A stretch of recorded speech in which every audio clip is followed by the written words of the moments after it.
Before publishing the evidence files uploaded by the contributors, various attributes are considered, the absence of which could conflict with the formal recognition of digital forensics. To ensure the admissibility of evidence, VIDIZMO Digital Evidence Management provides the evidence review functionality that can be enabled or disabled as per the requirements of the law enforcement agencies.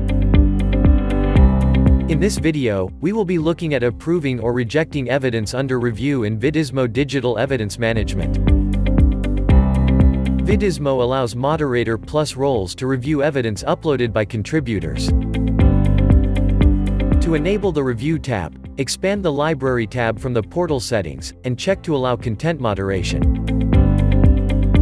Set the number of moderators needed for any evidence file to be published from the number of approvals field. Once you're done, click on Update to save changes and the Review tab will be available. To approve or reject evidence, navigate to the Review tab from the menu on the left-hand side on your portal and click to see the pending approval evidence. Select the evidence that needs to be reviewed and click on Approve or Reject as per your decision. The approved evidence will be visible in the relevant case after getting the required number of approvals.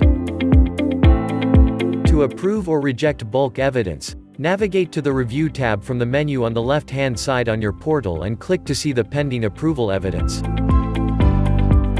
Select all the evidence that needs to be reviewed and click on Approve or Reject as per your decision. The details of the evidence's pending approval can be seen by clicking on the evidence name. You will be redirected to a new screen where you can view the author's name, evidence type, folder, and update timestamp. Well, that's all for this video.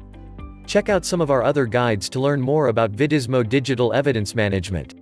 Stay tuned until next time.